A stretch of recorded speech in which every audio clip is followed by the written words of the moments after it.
As I close, Madam Speaker, when I was at high school, I used to write poems. I lost my bundle of poems when I was at university. Since then, I got very discouraged and never wrote any thereafter. For the first time, Madam Speaker, on Tuesday morning, I summoned extraordinary guts to write one, and I did. And the title of the poem is In My Ungoodness. Mine was an ungood conception, but a beautiful moment for my mom to celebrate the fertility of her fragile eggs and the incubation strength of a godly womb. Birthing pains and splattering blood were beautiful signatures of life, as without pain and blood, there is no life. I was an ungood baby, but one that signified the unending symmetry of life, the captivating mixture of cries and smiles, the moment that glorifies the motherly duty of dipping one's hands in poo as a sign of intricate love. Mine was an ungood upbringing, but a fulfilling adolescent and beautiful life. Despite the grinding poverty and hardship, I was showered with true love and affection from a lioness that never betrayed her duty of motherly care.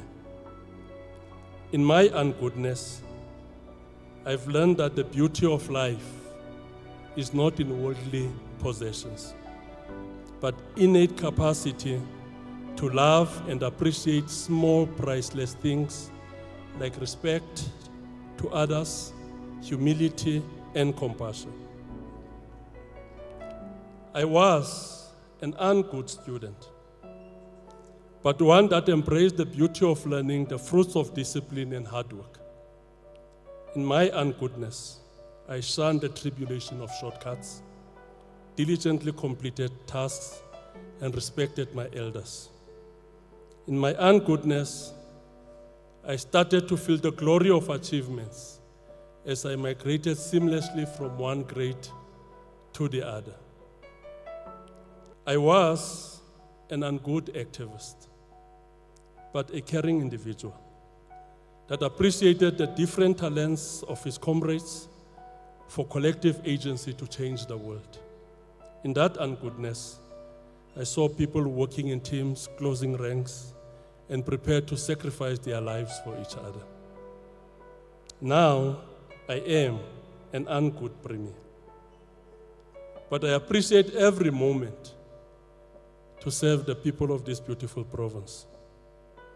In that ungoodness, on many occasions, I spoke to many vulnerable people in the Karoo, Kgalagadi, Kalahari, Namakwa, and Timan, who dutifully collected their grants every month, who otherwise would have nothing. In my ungoodness, I felt the pounding hearts of recipients of RDP houses. I witnessed the jubilation of rural children as they take their first steps into new state-of-the-art classrooms.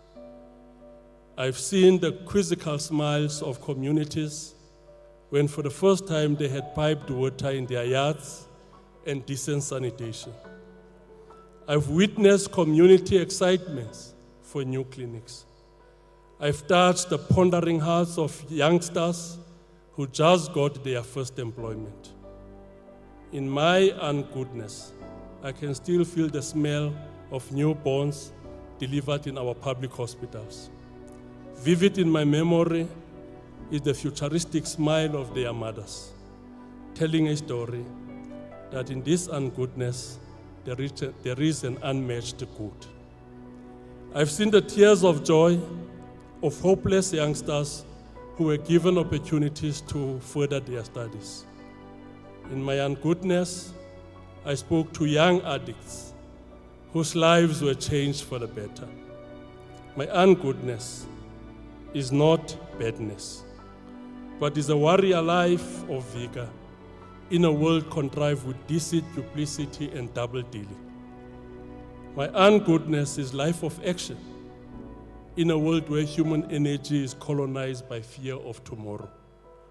My ungoodness is life of movement in a world where everything tends to be immobile.